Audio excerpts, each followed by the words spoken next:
April, the government's task force on the National Infrastructure Pipeline had announced an investment roadmap worth 111 lakh crore rupees up to financial year 2025. Of the total planned investment, over 71% was pledged for expenditure in the energy sector, road sector, urban development and railways. Now, a report by MK Global, which has reviewed the top 1,000 projects that account for over 80% of the pipeline value, only 1/5 of the projects are at a close to tender-ready stage. The report adds that out of the 104 lakh crore rupees worth of project data, only about 37 lakh crore worth of projects are in the development stage, and less than 20% of the pipeline is close to being tender-ready. Well, to get a status check of how the COVID outbreak has impacted timelines and investments, also to get a clear view of the bottlenecks in the infrastructure pipeline, let's go across to our guest this evening. Joining me now to take that discussion forward is the Chairman of Feedback Infra, Vinayak Chatterjee, the CEO of L&T Infra Development Project, Shailesh Pathak. Shailesh is also the co-chairman for Roads and Highways on the FICCI Committee on Transport Infrastructure. Also with me on the show, former Coal Secretary Anil Swarup. Gentlemen, many thanks for joining us here on the program. Vinayak Chatterjee, you were tweeting about this report this morning, obviously concerned about what this is actually going to mean in terms of that much-needed infrastructure development-led stimulus. Now, look, this pipeline has been put on record in public as of December last year, when the then DA Secretary Tanu Chakrabarti had put out this National Infrastructure Pipeline Project report. And there is a dashboard that tells us what's happening as far as each of these projects is concerned. What are you most concerned about? Because you believe that if it's not shovel-ready, then it doesn't provide the kind of stimulus that one is anticipating.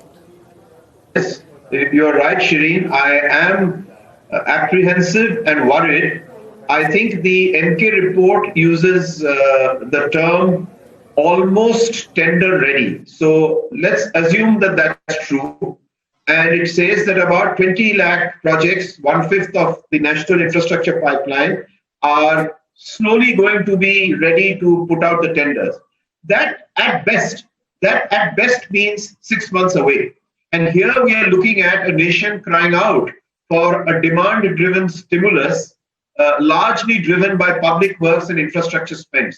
So it is clearly worrying, and that's point number one. Point number two is that infra projects typically, it's an average, have a implementation life cycle of about 4 years, right? Which means that if you've got to put 20 lakh crore projects and investment and construction material on the ground, you probably need at a theoretical level about 80 lakh projects which are ready and cooked. Then only 1/4 of them will land in a year, and you can then have an expenditure of 20 lakh crores.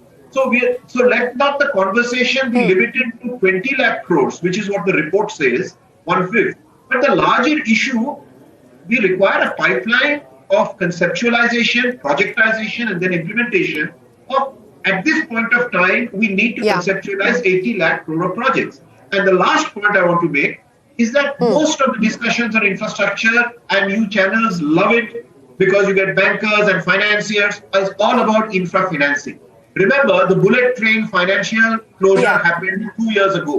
So the real issue is not the availability of finance, but execution, which my friend Mr. Anil Swarup is the leading expert in the country. He brought NPL levels of stress. Which is why we don't have any bankers on this panel. So which is why we don't have any bankers on this panel. We're going to stick with execution. I'll get to Mr. Swarup in just a second, but let me ask Shailesh Pathak. Shailesh, of course, to Vinayak's larger point that we need to have a ready pipeline of projects worth 80 lakh crore rupees for the real stimulus benefits to start to kick in because of the time lag, etc. But at this point in time, what are you seeing on the ground in terms of a pickup, at least as far as the roads and highway sector is concerned, because that's where we are at least hearing of orders being given out, etc. What is the situation on the ground currently? So 3 data points. First is the number of laborers that Larsen & Toubro Group had in February 2020 was around 2.7 lakh. Today it's back to 2.2 lakh. It had gone down, of course, to around 1.4 lakh in the middle. So that's one. The second is we run a highways development and a toll collection company. Our collections are back to around 95% of last year. So that's the second. And the third is that in terms of the last 3.5, 4 months awards, NHAI and the Ministry of Road Transport and Highways has actually bid out 2.5 times more than they bid out in the same period last year. But just to continue with Vinayak's last point, execution, and to weave it with the National Infrastructure Pipeline, the NIP was, as you said, announced on the last day of December, and in end of May, the final reports came out. And there was this big announcement that India Investment Grid will house all the data on the NIP. Now, our team has actually spent a lot of time going through the data. And let me just say this, it is not actionable information as of now. It is useful for a TV channel to talk about or an MK Global to write a report about. For a contractor, for a project developer, for a consultant, is it going to add to cash flow? The answer is no. I'll stop there. Okay. Okay, well, that's an important point that you make. So on the positive side, what you are telling us is that toll collections are pretty much back to pre-COVID levels. In terms of bids being put out by NHAI, you're saying that they're 2.5 times of what we saw last year. And in terms of workforce returning for L&T, you're back to about 2.2 lakh versus pre-COVID of 2.7 lakh. So that's the good news. But the bad news is, as you point out, that whether it is actionable information that you can access on this grid that's been set up by the government, unequivocal answer there is no. Mr. Swaroop, on the back of what you've heard there from Vinayak Chatterjee, as well as what you're hearing from Shailesh Pathak, have we really learnt the lessons from the past when it comes to this whole business of infrastructure development and the mega infra stimulus that we continue to talk about? Shireen, I don't have numbers. I haven't really bothered about numbers throughout my 38 years career. I have always believed that if you take care of processes, numbers will take care of them. So hence, I'm not talking numbers today.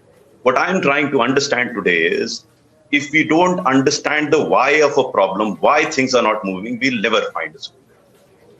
And the problem here is that until unless we digitize the processes, until unless we make them public, I don't think things will move fast. We'll keep talking about numbers and new numbers and new numbers every day. If you recall, way back in 2013, when almost everything seems to have collapsed, scams had taken place. Yet in the 15 months of that period, we managed to facilitate clearance of 5 lakh crores. And the reason was very simple. We made things transparent. Officers that were sitting on files were not asked to move files. It was just made open. And if you recall, one cabinet minister lost a job because she was sitting on files worth 54,000 crores. That set the ball rolling. So my prescription today is, first, accept the fact that things are not moving. Until we accept that fact, we'll never move them. Because if we keep saying that India is being made through Make in India, I don't think India is being made. Let us understand it is not being made.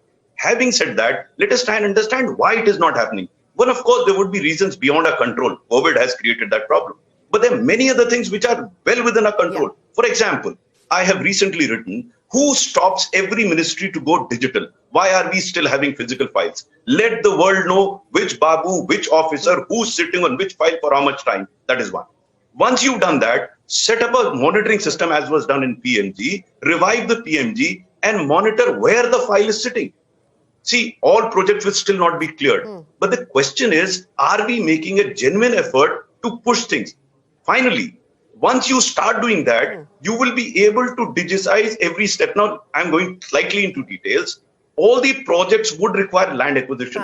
That was the problem that we faced in coal also. Yes. But we managed to sort out that problem. How was that sorted out? First, digitize the process. Number two, where is the process of land acquisition happening? It isn't happening in the states. It doesn't happen in Delhi. So are we moving out to the states, sitting down with the state governments, interacting with them, selling a value proposition? So, Sreen, I am not talking about numbers. I am talking about processes. We can continue to talk about numbers till cows come home, but we won't achieve anything until we get the process going.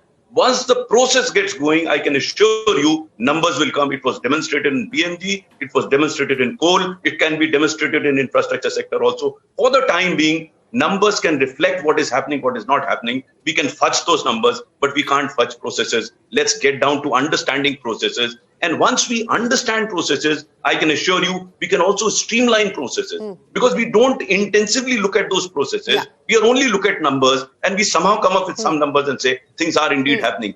You know, I hate to say that. We talk about ease on doing business time and again. But what is actually happening on the ground? Why don't we talk to people who are being impacted by this lack of ease of doing business and get their feedback rather than ask the World Bank to tell us that we are very easy? Now, all these things will reflect in the final numbers. Yes, a lot of that does get reflected in the final number, and the focus needs to be on the processes. But let me pick up on some of the points raised there by Mr. Swaroop and get Vinayak to comment on them. Vinayak, I know that you agree with Mr. Swaroop on one of the issues that he brought up, and that is, for instance, revitalizing, revisiting, resetting up the PMG, which monitors at least the large infrastructure projects, something that Mr. Swaroop was talking about. And the second is, look, infrastructure development is as much the responsibility of the centre as it is with individual state governments. So how can you do a GST-like mechanism to ensure that there is a greater degree of coordination between the centre and the states on crucial issues like land acquisitions? You talk to individual state governments, they'll tell you we're sitting on so much of a land bank. But yet when you speak with individual developers or contractors, they'll tell you that land acquisition continues to be one of their big challenges. So how do we bridge this deficit, Vinayak? Your take. Look, I first want to appreciate the points that Mr. Anil Swarup made. I have actually in those days seen him in action in the PMG when virtually project activity in 2013 had come to a grinding halt. And I saw the dedication with which he digitalized, he handled processes, reached out to the states and provided a certain kind of leadership, a certain kind of championing of the process. Figures 14 lakh crores down to about 7 or 8. That's certainly an event in our political bureaucratic life that is worth revisiting. And therefore, his point about process digitalization.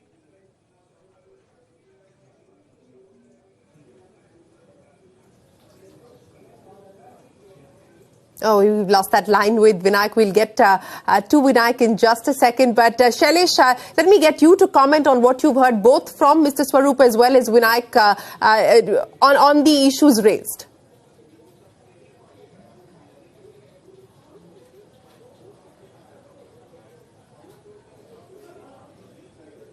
You're on mute, Shailesh. My bad. I would say both are friends of long standing. The macro number does not matter, if you really ask me. We in the private sector are stakeholders in this journey of converting the NIP from an idea into actual infrastructure. So which are the kinds of people impacted? The contractors, so the L&T construction, just to use an example, the consulting firms, the development firms like mine, the capital goods suppliers and technology suppliers, and the financiers. And none of us want a delay in the NIP implementation. So there's no question about coming to the micro. We actually don't care whether it is 100 lakh crore or 10 lakh crores, as long as we know what we need to do in the next 2 years. And bidding for these projects also involves resources in terms of time, in terms of money. So earlier, there was a bidding calendar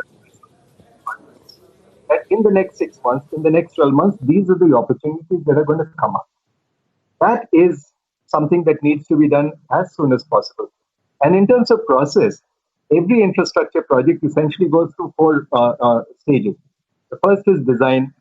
The better you design, the better the outcome. The second is finance, unless you find the money. The third is actual construction. And the fourth is operation. Now, most of India's delays are not relating to the things that we do wearing the safety jacket about construction. Our company has created a LRT metro system in Mauritius in 2 years start to finish. It is the non-hard hat issues, it is the non-construction issues that take time. And to that extent, the NIP, let me just use 2 numbers, although Mr. Anil Swarup doesn't like numbers. The NIP says that in the last financial year, which is 2019-20, we actually spent 14.5 lakh crore on infrastructure. It says that in the current financial year, 2021, we will spend 21.5 lakh crore. Actually, that is more than the Atmanirbhar Bharat package. So can we have some details on what happened last year and some details on what is going to happen in the next 2 years? That will enable the private sector to really help the government in converting this NIP from an idea to assets on the ground. Thanks.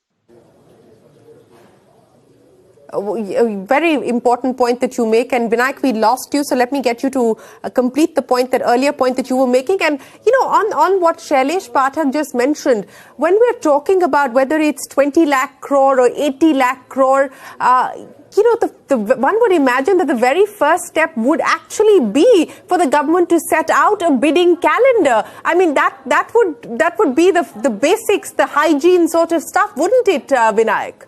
Yes, but that has to follow a certain other step. So the point I was making when I lost the connection was appreciating the points of process and digitalization and outreach to states that Mr. Anil Swarup was making. And I'm going to say that I was present in those days when I saw him in action. So therefore, what are the lessons now? What have we learned from the PMG? What have we learned to do which is right? And I would say we first need a champion.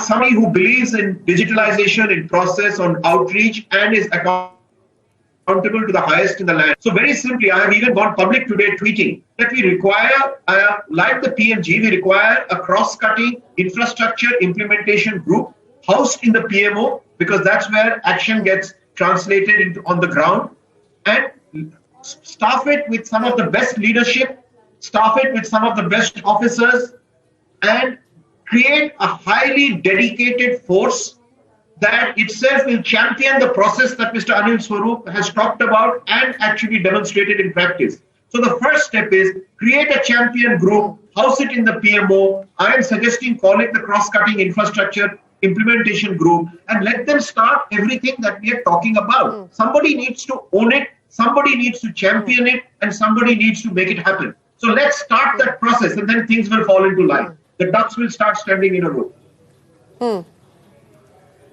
Okay, somebody needs to own it and somebody needs to drive it, and that somebody should be housed in the PMO. That's the view coming in there from Vinayak Chatterjee. Mr. Swarup, so like the PMG, Vinayak suggesting that we have an infrastructure implementation group housed in the Prime Minister's office. And, to the point that Shailesh was making, and Vinayak Chatterjee as well, I think everyone unequivocally believes that, yes, we need to step on the gas when it comes to infrastructure development. The question is how, and it often gets stuck between stools or falls between stools. Do you believe that Vinayak's point that this is the time for ownership, and ownership has to be tasked with someone specifically, perhaps within the Prime Minister's office, that should be the first way or first step to go?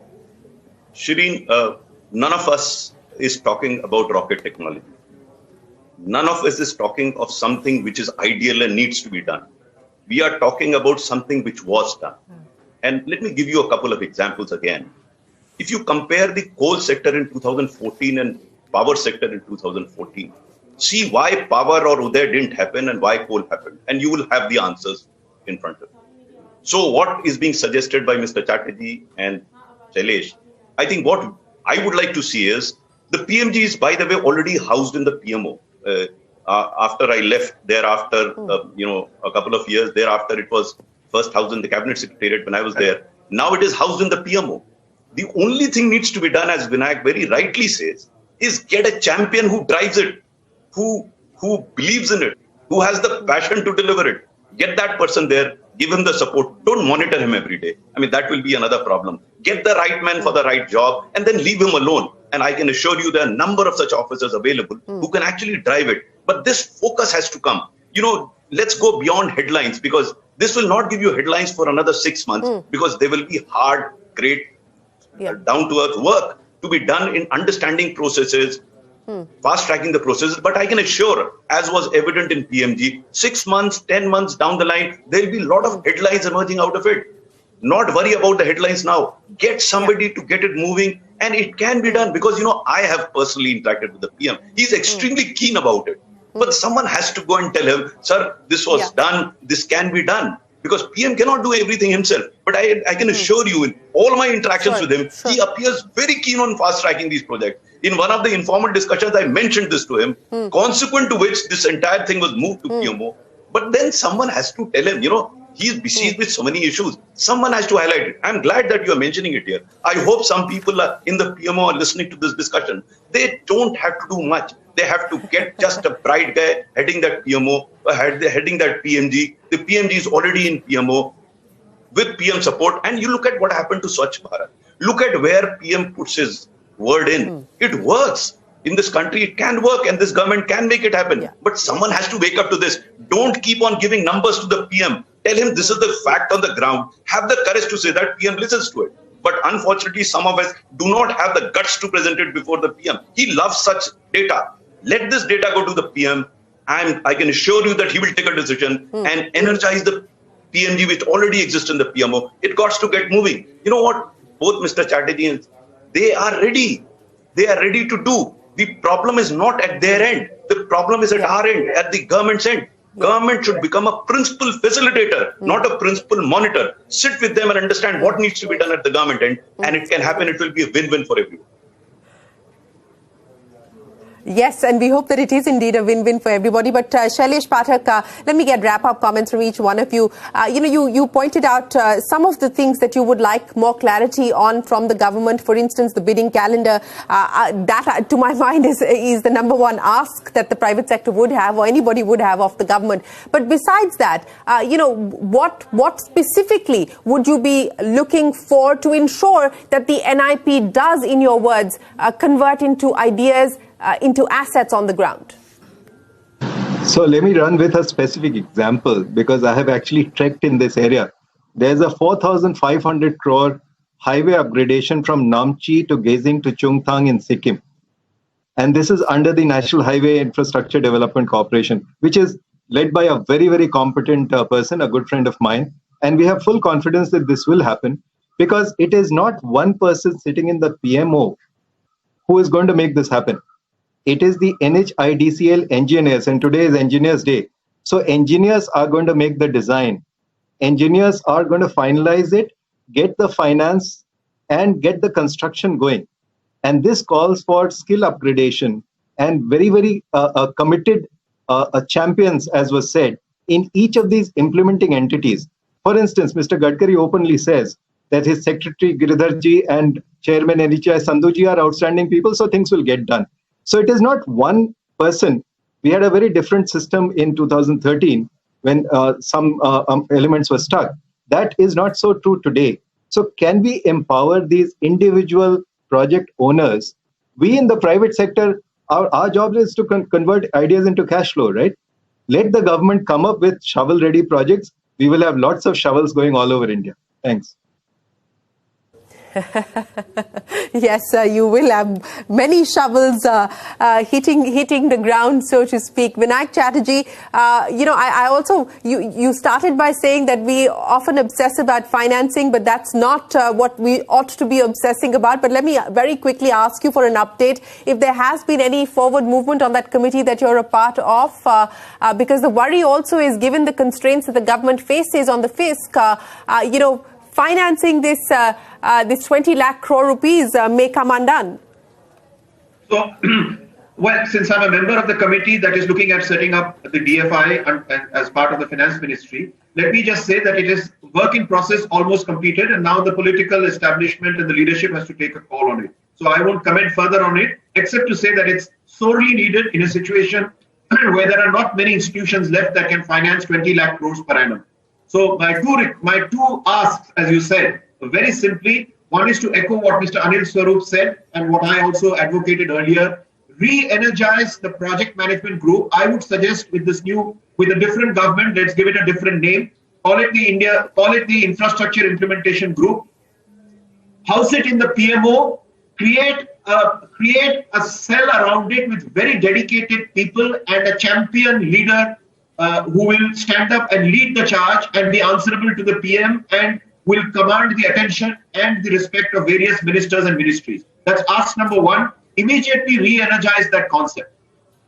Secondly, I think that it is inevitable that the country requires a developmental financial institution to finance not the full 20 lakh crores, but as far as possible a maximum amount, because it's going to be public expenditure. And the next 4-5 years, forget about too much foreign and domestic capital coming into the development of infrastructure. Everybody wants Chekidari now, EPC contracts. So the developmental finance has to come from a DFI. So I will place these two and twin them to say that let these two engines work together. An infrastructure implementation group in the PMO and a new DFI, twin them and let's get some action going in the country. Okay, so get both these engines to work simultaneously. That's the view there from Vinayak Chatterjee, a new DFI as well as a new PMG. Mr. Swaroop, I'll give you the final say before we close, sir. You know, one, I would like to clarify when I mentioned that there should be a committed, dedicated person heading the PMG, I didn't mean that he will do everything. I think he becomes a principal facilitator. He creates an enabling environment, and PMO has been able to do that wherever they have wanted to. So being a part of the PMO, it can actually fast track a number of things, enable people to work. That is one. So I would still advocate for re-energizing the PMG, call it whatever, by whichever name that you want to. Second, I would also suggest a very intensive engagement with the state governments. You know, I am convinced that center is a fiction. Actually, it's a legal fiction. The actual action happens in the state. Get the states on board, because I can assure you that until you get them on board, infrastructure projects will not happen. Let politics have its own, let be kept separate. Convey a value proposition to the state governments in terms of infrastructure development. And I can assure you, they buy it. You go and sell it, they buy it. But you have got to go and sell it. Don't hold meetings in Delhi. Let somebody travel. Look at what happened in Swachh Bharat. Yeah. It happened because the secretary traveled like mad and went down to the states, went down to the districts. That's precisely what is needed to be done by central officers going down to the states, engaging with them irrespective of politics of it. You know, no matter how much money you have, no matter what PMG you have, if you don't get states on board, I can assure you this will not happen. So get the states on board, because they are a very important player in the entire scheme of things. Absolutely. So that will be the third engine that needs to fire simultaneously. It will be better coordination between the centre and the states. Shailesh Pathak, Vinayak Chatterjee, Anil Swaroop, always a pleasure. Many thanks for joining us here on this edition of Restarting India with your take on what needs to be done to ensure that an idea turns to assets on the ground with the National Infrastructure Pipeline. With that, it is time for us to wrap up Restarting India. Stay tuned to CNBC TV 18. The news will continue.